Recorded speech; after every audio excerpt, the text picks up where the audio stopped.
What's up, guys, and thank you so much for popping into my review for the highly anticipated Emilia Pérez. You can watch this on Netflix now, and it's been getting a lot of Oscar buzz and awards buzz for this upcoming award season.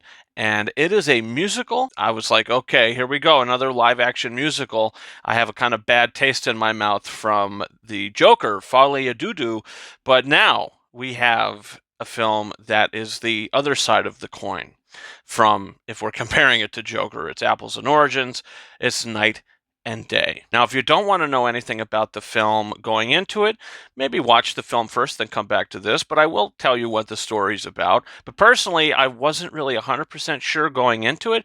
I knew that it was a story about a man wanting to become a woman, and that was really it. That's all I really knew.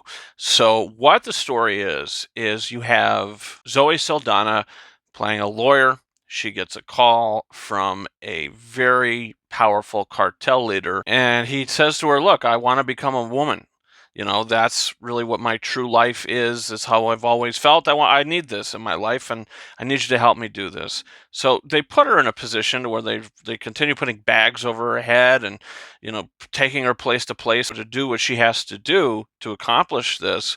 But she's in a position where if she doesn't do it, it's not going to end too well for her. She sets him up with the right doctors, and she has to move his family somewhere else. The wife, played by Selena Gomez, and their two children. And then she has to help him fake his death. So all this goes on in the first 30 minutes of the film.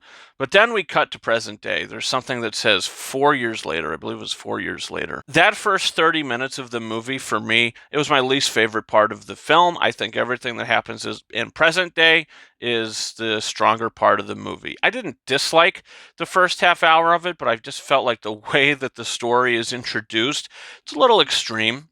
The way that Zoe Saldana's character gets involved and the way that things kind of go down is a little extreme for me. There's a lot of interesting musical numbers in this film, which I thought were pretty entertaining. I think 90% of the music worked in this movie for me, when I would say 10% of it probably didn't. There's a song where she's meeting with the doctor, and the doctor's explaining things of how the reduction of the Adam's apple and all that sort of thing, and that was just a little like, take it back a little bit.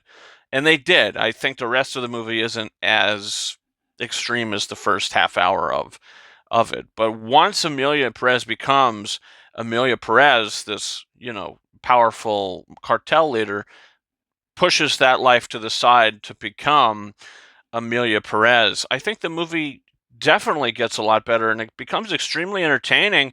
And by the time that it wraps up and you're in your third act of the film, I was kind of like on the edge of my seat, because the way that the story was unfolding and the drama that was playing out, I was really interested in, and I was extremely invested. I think that Carla Sofia Gascon as Emilia Perez is incredible in this movie and should definitely be nominated for Best Lead Actress. I also saw Nora a couple days ago, and I did a review for that, and everybody's praising Mikey Madison in that film. She's great, but she didn't wow me. She was good for what she was given. I think Carla in this film did wow me. So if I'm going to have my pick for Best Actress right now, it's going to be Carla Sofia Gascon. But you also have Zoe Saldana in the supporting role, and I don't think she was given too much to do. She's placed in this certain situation where she has to help this cartel guy out. She meets her in the present day. They sort of get this friendship, and she's just sort of with her and becomes her companion for the rest of the film, just sort of throwing her life away. She's, a lawyer, but once she gets back into it with Carla Sofia, I don't know, I just kind of felt like that character, Zoe Saldana's character, was given the least amount of stuff to do, and I thought that she was the least interesting character of the film. I think Zoe Saldana is great in the movie, especially in a lot of the musical scenes that she has to perform. She was really good, but I think the standout for me was Selena Gomez as the wife, who has some really interesting things to do in this movie, and the story developments that go on with that character I just thought was really riveting. So if I'm picking a supporting actress contender for this film, it's going to be Selena Gomez. But guess what? I think Zoe Saldana has gotten a lot of the momentum, but I do think Selena Gomez was better in the film. So we'll see what shapes out when the nominations come. But in the end of the day, look, I really enjoyed this film. I'm so happy to say that because there's all these Oscar type awards type films coming out right now that I am middle of the road on or disliking. Like The Substance, didn't like. Anora, thought it was fine. Was very middle of the road on that film. The better of the awards type films that I've seen recently are Conclave and Blitz. Now, Emilia Pérez, I think, is the best of the bunch. I'm going to give Emilia Pérez 4.5 out of 5 stars. I'm definitely going to be rewatching this. And I know that Criterion has a partnership with Netflix that you can get so many Netflix films on 4K that they're just not touching. Maestro, Knives Out sequel, what was it, Glass Onion, and now this, Emilia Pérez, another Netflix film that hopefully gets a physical media release. So that's my thoughts on Emilia Pérez, guys. Comment down below.